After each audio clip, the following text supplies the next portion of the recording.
таърих гоҳ ҳаст ки мардуми тоҷик то санаи 9 сентябри соли 1991 аз ҷониби мардуми аҷнабӣ муштҳои пурзуреро ба сари хеш эҳсос кардааст. бо вуҷуди ин қадар фишороварӣ ва маҳкуми зиёд, лекин мардуми тоҷик урфу одат, илм ва адабиётро бо худ нигаҳ дошт ва барои мардуми тоҷик як давлати алоҳидаи мустақил зарур буд. санаи 9 сентябри соли 1991 ҳамин сана ба вуқӯъ пайваст ва мо истиқлолияти давлатиро қабул кардем.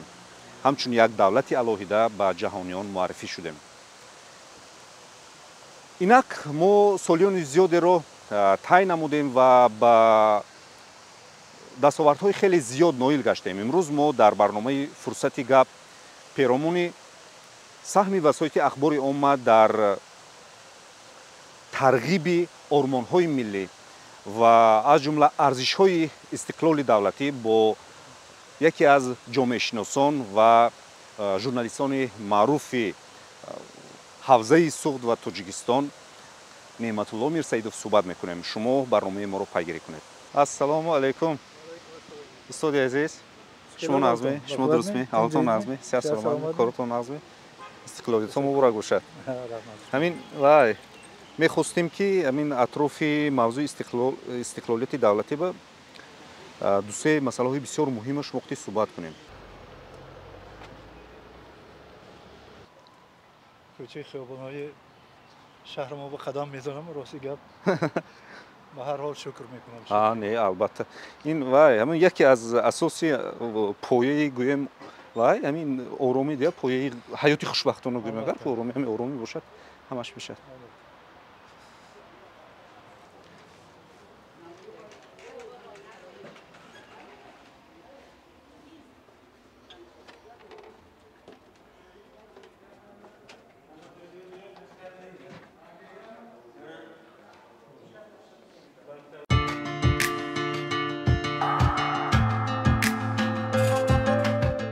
дӯстони азиз, тамошобинони арҷманд, барномаи фурсати габро тамошо карда истодед ва чунон ки дар оғоз мо гуфтем, имрӯз дар меҳмонии мо устод Неъматулло Мирсаидов, рӯзноманигор ва ҷомеъшиноси маъруф, шуморо хушомадед мегӯем устод.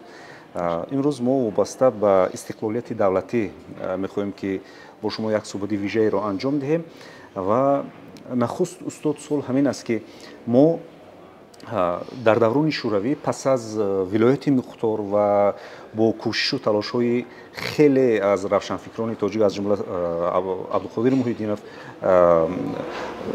абдураҳим ҳоҷибоев, шириншоҳ шотемур, нусратулло махсум ва чандин тан аз садриддин айнӣ ва чандин тан аз равшанфикрону донишмандони тоҷик ҳамчун ҷумҳурии ҳафтуми иттиҳоди шӯравӣ эътироф шудем ва ҳамчун як давлати алоҳида гӯё фаъолият мебурдем ва суол ин аст ки дар даврони шӯравӣ бо вуҷуди ҳамчун як давлати алоҳида ва мустақил эълон шудан мо то чӣ андоза истиқлол доштем, яъне истиқлолиятро ба даст оварда будем? пеш аз ҳама гуфтам мехоҳам ки худи мафҳуми истиқлолият ин ниҳоят дараҷа мафҳуми фаррох аст, доманадор аст, пурмазмун аст ва ҳар касе ки ба маънии ҳамин мафҳум сарпа меравад, вай бояд ба истиқлолияти миллӣ давлатӣ эҳтиром гузорад.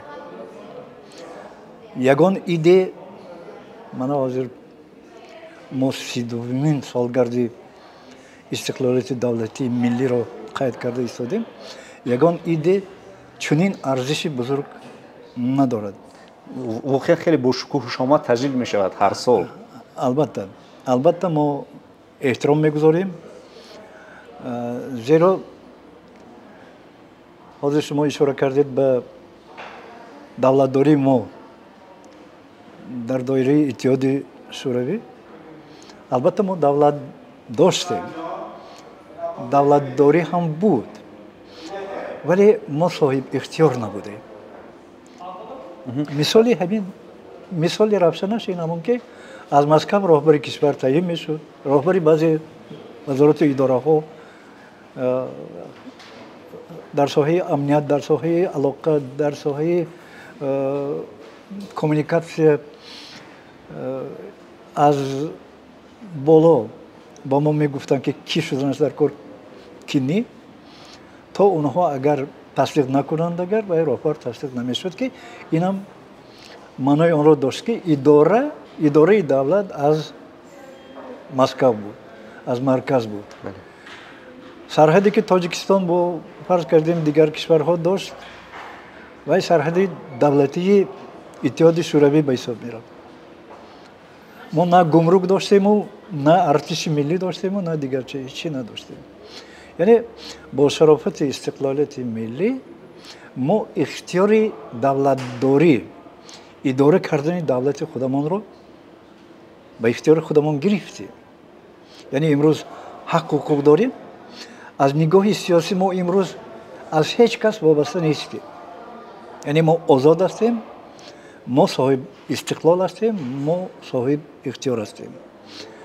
вале боз ҷузъҳои дигаре ҳастанд ки имрӯз онҳоро мо кӯшиш мекунем рушд диҳем, кӯшиш мекунем ки истиқлолияти иқтисодӣ ба даст орем. мо агар сарватҳои дохилии худамон онҳоро пурра истифода кунем, коркард кунем, эҳтиёткорона ба манфиати кишвар равона кунем, ба манфиати миллӣ равона кунем, агар ман боварӣ дорам ки Тоҷикистон ба сафи яке аз давлатҳои мутараққӣ албатта ворид мешавад.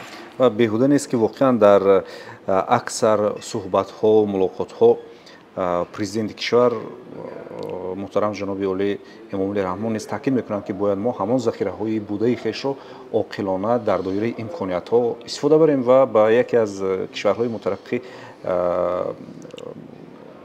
яъне мубаддал ёбад Тоҷикистон. ва устод биёед дар мавриди он суҳбат мекунем ки гарчанд бо вуҷуди ин қадар сохтани инфрасохтор мо албатта ба ҳама он неъматҳои даврони шӯравӣ ки ба мо дод арҷ мегузорем, лекин ба ҳар ҳол мо истиқлоли комил надоштем.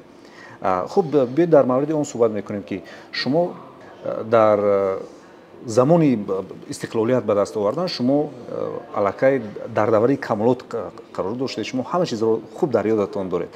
чӣ дар ёдатон ҳаст аз даврони истиқлол? ман бисёр рӯзҳои зебо, рӯзҳои хуш ва рӯзҳои пурфоҷиаро дар хотир дорам. бевосита дар маркази кишвар, дар пойтахти кишвар зиндагӣ мекардам, фаъолият мекардам. на танҳо аз пеши назарам бисёр воқеаҳо гузаштанд. бевосита ман иштирокдори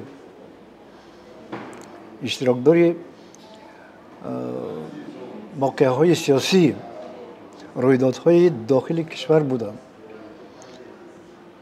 ман хеле хуб медонам ки вақте истиқлолияти миллӣ Тоҷикистон эълон кард, ин бози як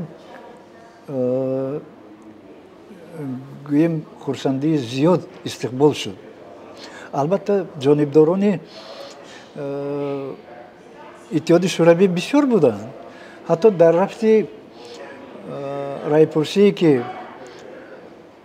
солҳои 90 гузаронда шуданд, аксар ба нигоҳ доштани иттиҳоди шӯравӣ овоз дода буданд. онҳо намехостанд ки дигар он аз давлати пуриқтидори шӯравӣ, яъне аз давлати ормонӣ даст кашанд. онҳо мехостанд ки дар ҳамин давлат бошанд. яъне ман аз аввали суҳбат бесабаб ба фаҳмиши маънии ҳамин мафҳуми истиқлолият ишорат накардам, чунки на ҳама мефаҳмиданд. дониши сиёсӣ, тафаккури сиёсӣ имкон намедод ки ба ин чизо ҳеҷ кас намехоҳад ки ҳамон тарзи зиндагии худаш вайрон шавад, ҳеҷ кас намехост ки ҳаёташ ноором шавад. албатта ҳар як навигариро қабул кардан ниҳоят дараҷа душвор буд, вале дар назар бояд гирифт ки кишварҳои бузурги ҷаҳон мисли Ҳиндустон, даҳҳо давлатҳои Африқо, онҳо барои соҳиб шудан ба истиқлолият хунрезиҳо карданд. 10 солаҳо, 100 солаҳо мубориза бурданд. یعنی اونها به مضمون همین مفهوم میرسیدن. با بسیار کشورهای اتحاد شوروی مشرف گردید که اونها با آسانی به همین استقلالیت ملی سزاوار شوند، صاحب شوند. چون که وقتی که همه کشورها به موافقه رسیدن که اتحاد شوروی با همین برهم خورد و جمهوری‌های در داخل اتحاد شوروی بوده همشان همچون دولت اعتراف می‌شوند، در یگان کشور دیگر واقعهایی که مثل در تاجیکستان رخ داد ندادند. افسوس که تابش‌های سیاسی در تاجیکستان اول آخر سالهای 80 و اول سالهای 90 نهایت درجه زیاد بودند. اونها مختلف بودند. البته وقتی که فضا خالی شد کشورهای دیگر کوشش میکردند که به محور سیاست خودشان تاجیکستان رو جلب کنند، نه تنها تاجیکستان رو بلکه دیگر کشورهای آسیای مرکزی رو هم. این معنی آن رو دارد که آن بحث‌های خونی و آن جنگی برادر کشی ما یعنی جنگ تحمیلی بود، یعنی جانب سوم هم در آن اشتراک میکرد. البته همون میگویم که وقتی که فضای همون اتحاد شوروی خالی ماند، اکثر دولت ها خودشون آزاد احساس کردند، ولی اونها البته خودشون تنها دولت بنیاد کردنشون دشوار بود. اونها البته از دیگر دولت ها وابسته باید می بودند. برای همون به محور سیاست هر گونه دولت هایی که ساختشان حتی دنیوی نبودند ما رو کشیده گرفتنی شدند. وقتی تلاش های سیاسی در تاجیکستان به جنگ شهروندی تبدیل یافت، مخصوص این چیز احساس شد.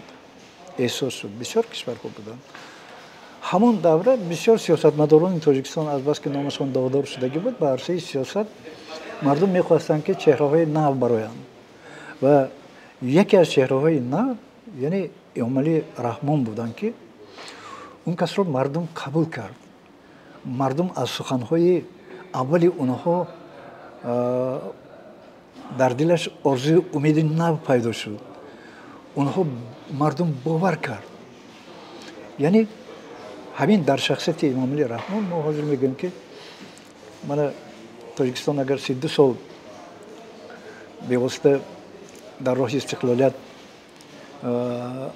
رشد کرده باشد اگر، لیکن هیچ کس نمیدونست که آینده چی میشود، ولی از کارهای اولینشان امالی رحمان اثبات کردند که برای وی کس منفعت‌های ملی از همه پر ارزشند بلندتر میستند. یعنی بهترین کارهایی کرده و یا در سالهای اول این برگرداندن گریزه ها بود. بله. پایدار کردن حکومت کنستیتوسیونی که در آن بسیاری ها جان نثار کردند. یعنی طرفداران حکومت کنستیتوسیونی جان خود را باختند برای پایدار شدن این دولت. در همون شرایط نهایت درجه دشوار رابطه های کشور را نوی کشور را در عرصه بین الخلقی باید براه میموند، چون که ما پیش این خیلی تجربه نداشتیم. تشکیلات های بین الخلقی به کشور ما در روزهای سخت‌ترین یاردم کمک های بشردوستانه رساندن و این هم باید در نتیجه رابطه های درست برپا کردن با همین سازمان ها امکان پذیر گردید. خلاصه من بعدتر بنیاد کردن دو نخب بزرگی که ولایت سوق رو با پایتخت کشور پیوست کرد، این یک نقشه عظیمی بود که به هر حال برای عملی شدنش بسیاری ها باوری هم نداشتند، لیکن همین چیز عملی شد. بله. و حاضر نسل امروزه حتی تصور کرده نمیتواند که برای از خوجان تا دوشنبه رفتن 12 ساعت با ماشین حرکت کردن در کار بود و نقها رو در قله بلندترینش فتح کرده حیاتتون رو زیر خطر مانده گذاشتن در کار. شما هم چندین مرتبه رفتگی هستید؟ بارها گذاشتگی هستم. وقتی که میگذاشتید با خاک و چنگ پوره فرا گرفته میشدید. وقتی که به دوشنبه وارد میشد اگر ба фикрам даруни ягон ҳал рафта агар шино накунед тоза нашед худатонро шояд намешинохтед ҳам хандаовар метофад лекин бо вуҷуди ҳамин ҳозир имрӯз бинед чӣ хел роҳҳои мунфарш то душанбе барои рафта расидан ҳамагӣ 4-5 соат вақт кифоя аст бо мошинатон меравед ҳатто мошинатон чанг намегирад барои ҳамин дар назди ҳамин амалӣ шудани нақшаҳо бояд гуфт ки ба ин чизҳо эҳтиром гузоштан дар кор аст эҳтиром зоҳир кардан дар кор аст имрӯз ҳам ҳамон сиёсати вусъат додани роҳҳои нақлиётии кишвар идома дорад ҳамаи манотиқҳои кишвар ба ҳамдигар ҳарчанд пайваст ҳастанд баъзе деҳҳои дурдаст роҳҳои чӣ надоранд вале як ҳаракати ватандӯстона дар кишвари мо имрӯз рафта истодааст ки мардум ҳаракат мекунанд худашон роҳҳои хонашонро роҳҳои кӯчаҳои деҳоташонро мунфарш кунанд хонаҳои худашонро обод кунанд яъне барои ҳамаи ҳамин чиз истиқлолият имконият додааст яъне мардум соҳиби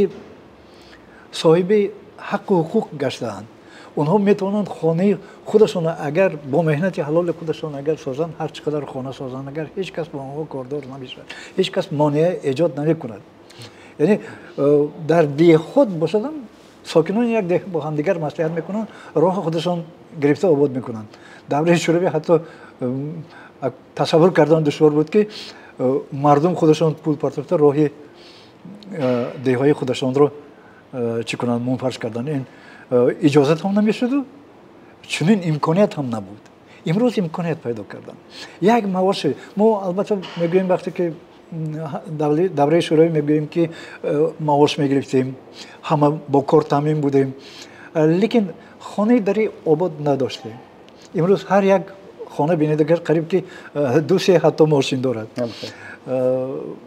мо як маоше мегирифтем ки барои сарве либос кифоя мекард барои хурду хӯрок кифоя мекард лекин даҳҳо орзу умед доштем ки солҳои зиёд вайро амалӣ карда наметавонистем имрӯз имконият аст агар шумо истеъдод доштагӣ бошед шумо агар хоҳиш доштагӣ бошед шумо агар аз меҳнат натарсед агар шумо тавонед истеъдоди худатонро истифода кунед шумо сатҳи зиндагии худатонро баланд бардоштанатон барои баланд бардоштан имконият ҳаст ба ҳар ҳол албатта давлат ҳам кӯшиш мекунад ки сатҳи камбизоатӣ то рафт паст барояд кам шавад солҳои сол ба ҳар ҳол сатҳи некӯаҳволӣ беҳтар шуда истодааст яъне барои ин пеш аз ҳама чӣ дар кор аст сулҳу осоиштагӣ воқеан ягон барнома ягон кори телевизионии мо агар сухан дар бораи истиқлолият таърихи истиқлол равад бе ҳамон баҳсҳои бародаркушӣ намешавад суол ин аст ки боз яке аз нақша яке аз кори муҳими ҳамин сиёсати давлатӣ он буд ки созишномаи иstiqrori сулҳ ва ризояти миллӣ ба имзо расид ва ба ҳамон ҷанги хонавонсуз ҷанги бародаркушӣ хотима бахшида шуд дар мавриди ҳамин суҳбат мекунем ва як зерсуоли дигари ман он аст ки шумо дӯстони наздики худатонро дар ин ҷанг будед буданд дӯстону рафиқоне ки хеле наздик будед ва ҳамин ҷанги хонавонсуз масалан онҳоро аз байн рабуд албатта ман бисёр чеҳраҳои бузурги сиёсӣ шахсан мешинохтам як нерӯҳои сиёсӣ буданд ки манфиатдор буданд ба идома ёфтани бесару сомонӣ чунки дар фазои нооромӣ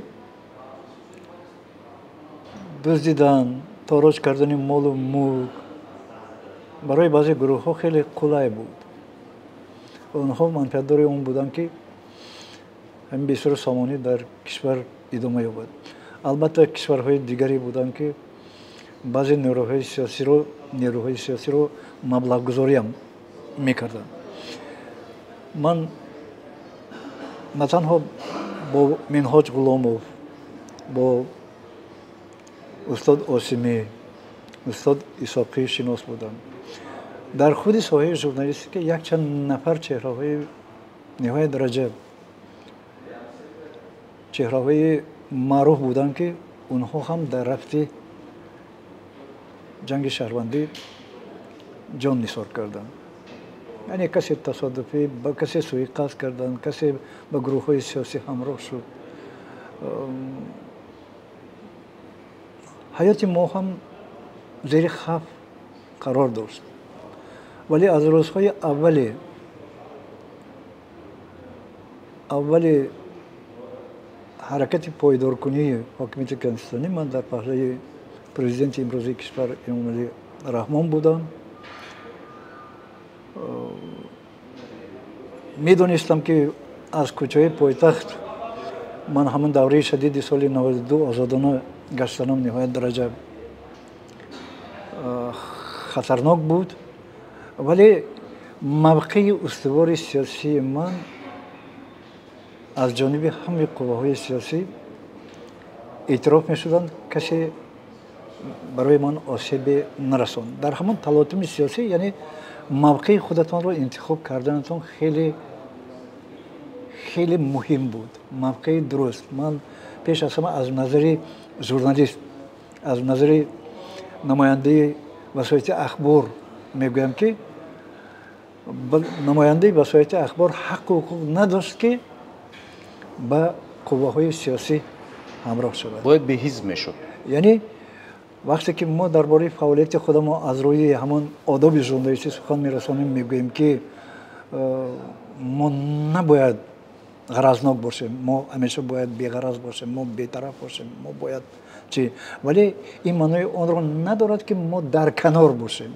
мо албатта чизе ки ҳақ аст, бо роҳи ҳақ бояд равем ва пеш аз ҳама манфиатҳои миллии худамонро эҳтиром кунем, эҳтиром гузорем ва бояд тавонем фарқ кунем ки манфиати миллӣ аз куҷо сар мешавад, дар куҷо ба охир мерасад, дар куҷо манфиати гурӯҳӣ сар мешавад, дар куҷо манфиати шахсӣ сар мешавад. мо ин чиза хеле хуб донистам ва дар кор аст. мо шумо ман имрӯз дар як шароите зиндагӣ мекунем ки журналистика давраҳои шӯравӣ ҳамчун ҳокимияти чорум муаррифӣ мекарданд. яъне мавқеаш хеле бузург буд. васоити ахбори умум як ёрдамчии асосии ҳокимият, ҳукумат буд. яъне мо танқидҳоям мекардем, ҳеҷ маънои онро надошт ки дар давраи шӯравӣ мо танқид намекардем. мо албатта танқид мекардем, мо таъриф мекардем. ҳамаш ҳадду канор дошт. танқидҳо бояд ҳамеша солимона бояд бошанд, беғараз бошанд. вале дар бораи дастовардҳоям фаромӯш кардан дар кор нест.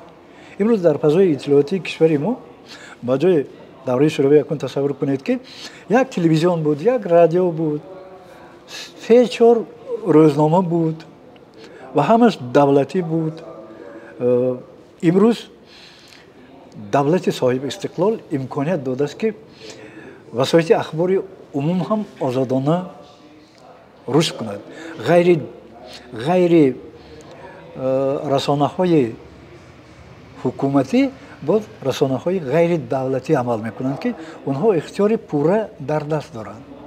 устод, дар ҳошияи ҳамин суҳбат ман бисёр мехостам аз он суол кунам ки умуман дар даврони ҳамон шакл гирифтани давлати соҳиби истиқлол, яъне давлати соҳиби истиқлоли Тоҷикистон, васоити ахбори омма чӣ саҳм дошт? хоҳ рӯзномаҳои хусусӣ, хоҳ давлатӣ, умуман васоити ахбори омма то чӣ андоза саҳм доштанд барои шакл гирифтан, барои ташаккул ёфтан ва барои як давлати комил ба вуҷуд омадан? вақте ки истиқлолияти давлатӣ эълон шуд, вақте ки аввалин расонаҳои ғайри ҳукуматӣ пайдо шуда, баъзе ҳатто сарфар намерафтанд ки озодӣ маънияш чӣ аст. озодӣ ин نه اون معنی رو دارد که شما حق و حقوق داشته باشید برای گفتن همه چیز. البته یک دایره باید باشد، دایره آداب باید باشد، باید قانون باشد. البته قانون درباره مطبوعات دوره شوروی هم بود، ولی قانون هایی که پیدایش دولت نو را باید به نوبت گیرند اونها نبودند. وقتی که پارلمان کسبی پیدا شد، قانون های دیگری درباره رادیو، درباره تلویزیون، درباره عموم اطلاعات پیدا شدند. قانون ها درباره رکلام پیدا شدند. یعنی همه این یک چارچوبه ای که فعالیت رسانه ها را باید اداره کند. از اون چارچوبه ما برای برآمدن حقوق نداریم و آزادی رو به طور خود نباید منع کنیم. آزادی تابش های زیاد دارد، ولی آزادی هیچ وقت در یگان جا من ندیدم که آزادی مطلق باشد. همش نسبی است. همش نسبی است. من امروز وقتی که شبکه‌های جمعیتی پیدا شدن، اونها حاضر اداره نشونده هستند. هر کس هر چی خواهد اگر میگوید این به فکر بشنی ما نمیزیباد. فکر نمیکنن که یک سخن ناسزای گفته اون کس حتی بر رابطه های بین دو کشور تاثیر رساندنش ممکن است. بیهوده نیست که استاد واقعا شما بسیار یک نقطه مهم رو قید کردید. بیهوده نیست که امروز در حکومت جمهوری تاجیکستان یک لایحه قانون برای تنظیم فعالیت بلاگران حالا تهیه شده است و محتوای آن است که اگر از 5000 زیاد عمرنشی داشته باشه شما باید از قید دولتی گذارید. یعنی فعالیتی اون نفرانی که در شبکه‌های اجتماعی کار میکنند حتما در اساس قانونگذاری تنظیم کرده می شود. من بعد من وزیر اگر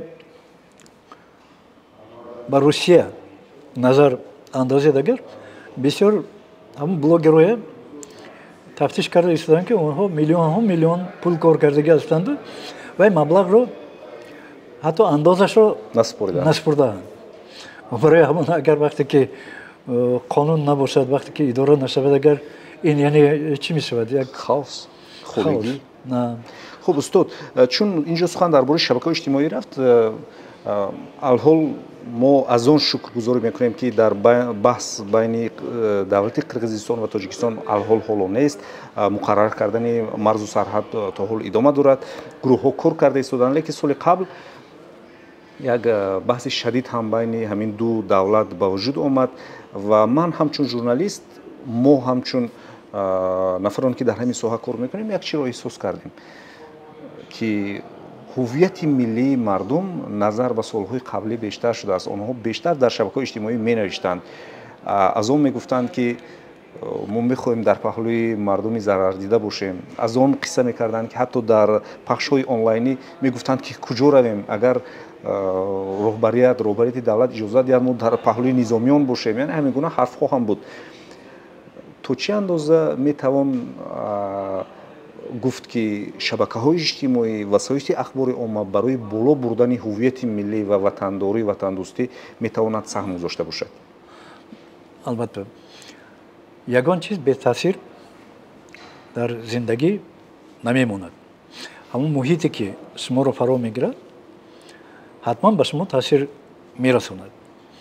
اگر کارهای فهماندهی بیشتر شود، اگر بیشتر چهره‌های شناخته، عالمان، شاعران، روزنامه‌نگاران بیشتر سخن کنند، همون تفکری نفرانی که حتی درباره استقلالیت، درباره منفعت‌های ملی اندیشه نمی‌راندند، تفکری اونها هم البته تغییر می‌یابد و این یک تابش البته خوب دارد. من پیش از همه قید کردنی هستم که وقتی که قانونی زبان آخری سالهای 80 در جمهوری تاجیکستان قبول شد و بسیاری ها حتی ناراضگی هم بیان کردند، چون که نفرهایی که забонро намедонистанд дар сохторҳои давлатӣ кор карданашонро ба назар мегирифтанду мегуфтанд ки хеле душвор, ин номумкин аст, вале ҳамаш мумкин будааст. ҳозир забонро ба андозае хуб медонанд ки ҳамин дониши забон имкон медиҳад ки дар шабакаҳои иҷтимоӣ фаъолона иштирок кунанд ва касе ки навишта метавонад, яъне албатта ба манфиатҳои кишварро муҳофизат мекунад дар онҷо, албатта ба таъсир мерасонад. боз донистани забонҳои хориҷӣ хеле муҳим аст вақте ки сухан дарбораи манфиатҳои миллӣ дар арзаи байналмилалӣ меравад, вақте ки сухан дарбораи низоъҳои марҷӣ меравад. ин чиз зарур аст, чунки афкори байналмилалиро сохтан лозим аст, ҳақиқатро баён кардан зарур аст. афсус ки дар ин ҳарчанд ҳувияти миллии мо анча баланд шуд, хеле баланд шуд, лекин то ҳол мо аз Қирғизистон қафо мемонем. дар он ҷо умуман васоити ахбори умум хеле рушд кардааст. ин як. интернет арзон аст, дастрас аст. онҳо воситаҳои техникии истифодаи ҳар гуна асбобҳои инкосиро хеле хуб аз худ кардаанд, медонанд ва захираҳои техникии шабакаҳои иҷтимоиро хеле хуб истифода мебаранд ва ҳатто як нафаре бо гурӯҳҳо ҷанги иттилоотӣ бурданаш мумкин аст. ман имрӯз қаноатманд аз он ҳастам ки дар марзи Тоҷикистону Қирғизистон ниҳоят дараҷа осудагӣ ҳукмфармост. худо нахоҳад муноқишае рух диҳад. имрӯз аломатгузорӣ идома дорад. марз ин яке аз рукнҳои давлатдорӣ аст ва мо марзи худамонро бояд муҳофизат кунем, сарзамини худамонро муҳофизат кунем ва ҳама бояд омода бошанд ки дар сурати зарурӣ дониши худашонро такмил диҳанд ва имкониятҳои худашонро васеъ гардонанд, то ки тавонанд дар баҳсҳо агар барои манфиати миллат пайдо гарданд, дар онҳо иштирок кунанд ва фаъолона муҳофизат кунанд. беҳуда нест ки дар кафедраи журналистика ва назарияи тарҷумаи донишгоҳи давлати Хуҷандбадан дар факултаи журналистикаи донишгоҳи миллӣ минбаъд ихтисос ва гурӯҳҳое таъсис дода истодаанд ки журналистикаро бо забони русӣ меомӯзанд, бо забони англисӣ меомӯзанд ва ин ҳам бар манфиати кор аст. ин ҳам ба он мебарад ки мо минбаъд метавонем дар ҳама баҳсҳо бо забонҳои ғайр суҳбат кунем, хориҷӣ, ва аз ҳама муҳим ҳамин табиати зебои Тоҷикистонро бо ҳамон забони хориҷӣ ба мардуми дунё қисса намоем ва онҳоро ҳамчун сайёҳони хориҷӣ ба ин давлати биштосод даъват карда бошем. хуб устод, дар интиҳои суҳбат ман аз он мехоҳам шумо пурсон шавам ки шумо 10 соли минбаъдаи Тоҷикистонро чӣ гуна тасаввур кардан мехоҳед? яъне пас аз 10 сол, мо пас аз 10 соли истиқлол боз як суҳбате анҷом диҳем ва он вақт мо аз чӣ гуфта метавонем ба андешаи шумо, агар мо имрӯз пас аз ин миқдор соле ки на чандон тӯлонист, лекин ҷанги хунрезӣ аз байн рафт, чӣ қадар рушд кардем, ба пеш рафтем ва имрӯз вақте мо суҳбат карда медаромадем, шумо гуфтед ки оромона дар хиёбонҳо мегардам, ин ҳам як неъмати истиқлол аст. пас аз 10 сол мо чиро интизор шуда метавонем устод? акнун ҳозир бинед чӣ гуна нақшаҳои азим дар пеш аст. ҳозир давраи саноати кунунӣ иқтисодиёти кишвар идома дорад. ман ниҳоят орзу мекардам ки корхонаҳои бузурги саноатӣ ки имрӯз бекор меистанд ё ки ба 30% иқтидорашон кор мекунанд, онҳо ба кор андохта шаванд. ман орзу мекардам ки ба кишвари мо сармоягузорони зиёд аз на танҳо аз Чин, аз Русия, балки аз дигар давлатҳои ҷаҳон биёянд, дар ин ҷо корхонаҳои нав пайдо шаванд. ман мехостам ки геси пуриқтидортарини мо роғум, гумон дорам ки то солҳои 32 اگر در حقیقت امکانیت میشد و ما میتوانستیم این ساختمان عظیم رو با آخر میرساندیم، استقلالیت انرژتیکی خودمان رو تامین میکردیم، خیلی خوب شد و آرزو دارم، باوری دارم که همین چیز به ثمر میرسد. من آرزو دارم که در کشوری ما کم بزاحت گفتنی مفهوم دیگر بعد 10 سال صدا نمیدهد. من میخواهم که کشوری ما یک کشوری سیاحی شود، یک کشوری ترانزیتی شود که بندرهای ما از دیگر کشورها استفاده شوند که این هم برای وارد شدن مبلغ‌های علاوه‌ای به بودجه کشور البته مساعدت خواهد کرد. من میخواستم که با باوری دارم که تاجیکستان در عرصه بین‌المللی اعتبارش نهایت درجه زیاد می شود. امروز ساحه‌های ورزش رشد میکند. من ده‌ها نام‌های نو، چهره‌های نو پیدا شده ایستند که در عرصه جهانی تاجیکستان رو معرفی کرده ایستادند. یعنی چنین قهرمان‌ها نه تنها در ساحه ورزش، در ساحه علم و تکنیک پیدا می‌گردند و نفرانی که امروز خودشان رو، وجودشان رو به علم و تکنیک بخشیدند، اونها به هر حال به میدان می‌برایند.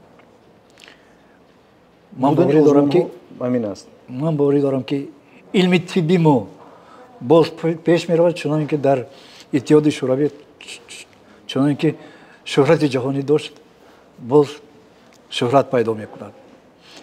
البته برای همه همین فضای آسایشته در کار است. فضای آسایشته در کار است. ما باید صلح و آسایشتگی را قدر کنیم، حرکت کنیم که برای ناآرام گردیدن حیات ما مداخله نشود. تشکر. وقتی شما این حرف ها رو میگفتید در وجود من یک احساس عجیب فرا گرفت که من خودم رو خیلی خوشبخت حس کردم و البته فکر میکنم که تماشابین های ارجمند ما نیز در طول این برنامه خیلی کوتاه هم باشد معلومات جالب خوبی رو برای خود گرفتند و من همین لحظه میخواهم که شما چند حرف برای تماشابینان ما، برای کل اون نفرانی که حالا ما رو در شبکه‌های اجتماعی تماشا میکنند پیام استقلال فرستید، تبریک کنید. چون که شما گفتید ما امروز سالگرد نوبتی استقلالیت دولتی ملی را قید میکنیم. من برای مردم شریف تاجیکستان پیش از همه صلح و آسایشتگی را تمنا دارم. من گفتنی هستم که اگر برای آنها چنین فضا مساعد باشد، فراهم باشد، اونها تمام استعداد خودشان رو میتوانند استفاده کنند و حق و حقوق دارند. من به قریب پرزیدنت کشور برآمد کرده گفتم که جوانان رو تربیت کنید، برای اونها شرایط فراهم آورید، دایره فعالیت اونها رو تنگ نکنید. من میخوام که جوانان ما راه خودشان رو یابند. در این روزهای تقدیرساز تمام استعداد خودشان رو برای دیگرگون کردن، یعنی آباد کردن کشور خودشان صرف کنند، زندگی خودشان رو آباد کنند. هر کس بختش در دستش است. تنها با مهنت در اساس دانش میتوان بخت خود را به دست دارید. برای همه شما بینندگان عزیز من کامیابی ها در فعالیت همه روزتان، روزگار آباد، فیض و برکت برای دسترخوان شما تمنا دارم. تشکر. تماشاگران ارجمند، اگر شما در زندگیتان خشت بالای خشت گذاشتید و محل خود، خانه خود را آباد کردید، این یک سهم گذاشتن به استقلال دولتی است. اگر شما یک کاری پرمنفعت انجام دادید و барои рушди ҳамин сиёсат, барои рушди маҳалли худ, барои обод кардани як мавзеъ шумо коре анҷом додед, ин аллакай як тасмими калидӣ барои ташаккул ёфтани ҳамин давлату миллат аст.